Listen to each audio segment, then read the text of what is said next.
सरकार ये कहती है कि 100 मीटर पे हमने बैरिकेडिंग कर रखी थी, उसके बावजूद ये झूठ पे झूठ।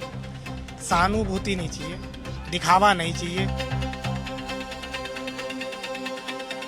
सरकार ये कहती है कि 100 मीटर पे हमने बैरिकेडिंग कर रखी थी, उसके बावजूद ये झूठ पे झूठ। सहानुभूति नहीं चाहिए, दिखावा नहीं चाहिए। ये कल सस्पेंड किया, वो भी नहीं। आप प्रॉपर कार्रवाई की मांग करते हैं। आखिरी बार आप लोग कब मिले थे? दोस्त की फोटो भी आप दिखा रहे थे मुझे, क्या हुआ था? आप लोग किसी पार्टी में गए थे? हमारे घर के पास की ही है ये करण की फोटो। तो तस्वीर देखिए इनके दोस्त की, इसमें करण कहाँ है? ये है कमल, ये करण है, उसका भाई। दोनों ट्विंस ब्रदर है। तो आप लोग पार्टी में मिले? हाँ। देखिए ये आए हुए हैं उसी जगह पे, जनकपुरी के उसी दिल्ली जल बोर्ड का जो यहाँ पे गड्ढा खुदा हुआ है वहाँ पर, और बता रहे हैं कि 11:30 के बाद कांटेक्ट टूट गया था। उसके बाद कोई बात नहीं हुई। 7:30 बजे सुबह खबर आई कि यहाँ पर आ जाइए, और यहाँ पर जो बॉडी है वो फिर यहाँ पर मौजूद है। अल्ताफ हमारे साथ थे, करण के दोस्त थे, जिनका साफ तौर पे कहना है कि सहानुभूति नहीं बल्कि करण के लिए न्याय चाहिए। आप आए सर, लगातार अधिकारियों से आपकी बातचीत भी हो रही थी, हमने देखा। क्या बातचीत हुई और आगे का रोड मैप किस तरीके से करेंगे आप? देखिए, मैं यहाँ के स्थानीय विधायक के नाते एक सड़क बंद होने के बाद बाकी सड़क पर ट्रैफिक स्मूथली चले, असुविधा ना हो और कोई ट्रैफिक की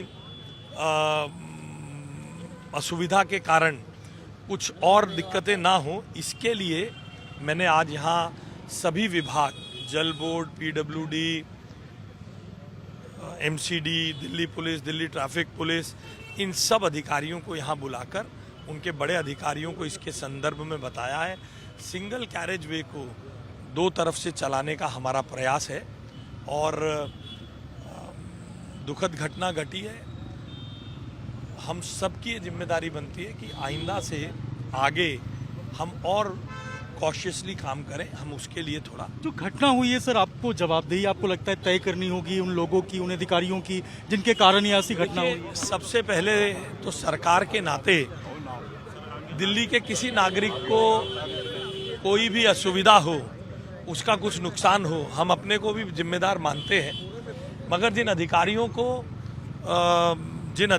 को इस काम को सुचारू चलाना था, उनमें सस्पेंशन हुआ है, मुकदमा दर्ज हुआ है, गिरफ्तारियां हो रही हैं।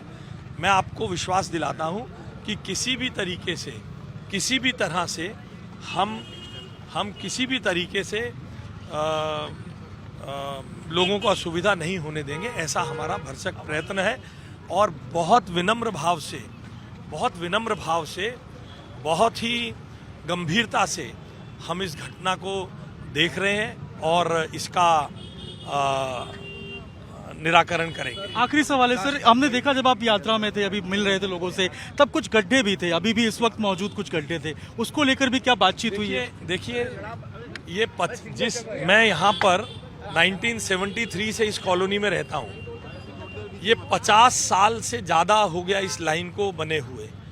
ये समय नहीं है कि हम दोषारोपण करें, मगर ये भी सत्य है, अगर समय रहते पिछले 10-15 सालों में इस पर काम किया गया होता तो बहुत चीज़ें इस परिस्थिति में नहीं होती। इसलिए मैं आपसे भी निवेदन करता हूँ, आज अभी कुछ दिन हमें इन चीज़ों का स्टॉक टेकिंग करने दीजिए, हमें एजेंसीज को चुस्त दुरुस्त करने दीजिए। जो कहीं ऑडिट करने के बाद हमें कहीं प्रॉब्लम्स दिखती है, हम उसका समाधान कर लें। हम इन सब पर भी आपको जवाब देंगे। तो ये दिल्ली सरकार के जो मंत्री हैं आशीष सूद, वो हमारे साथ थे और ये अभी बता रहे थे कि अभी जो मीटिंग है वो यहाँ पर हुई है और अधिकारियों के साथ, और जवाबदेही तो तय करनी होगी उन लोगों की जिनके कारण ये पूरा हादसा हुआ है। अभी हादसा है या प्रशासन की लापरवाही से मौत हुई है, ये तय करना होगा दिल्ली सरकार को, दिल्ली प्रशासन को, जल बोर्ड को। हालांकि इस पूरे मामले में एफआईआर दर्ज किया गया है, मुकदमा दर्ज किया गया है, कार्रवाई की बात कही जा रही है और जो 3 अधिकारी हैं इस पूरे मामले में उनको सस्पेंड भी किया है। तो अभी यहाँ पर दिल्ली सरकार के मंत्री आशीष सूद पहुंचे हुए हैं और इलाके का मुआयना कर रहे हैं। लेकिन सवाल ये है कि आखिर आज ये क्यों कर रहे हैं? अगर ये पहले किए होते तो शायद कार्रवाई होती और ये जो आज हुआ है, जो घटना हुई है, कमल की जान गई है, ये शायद नहीं गई होती।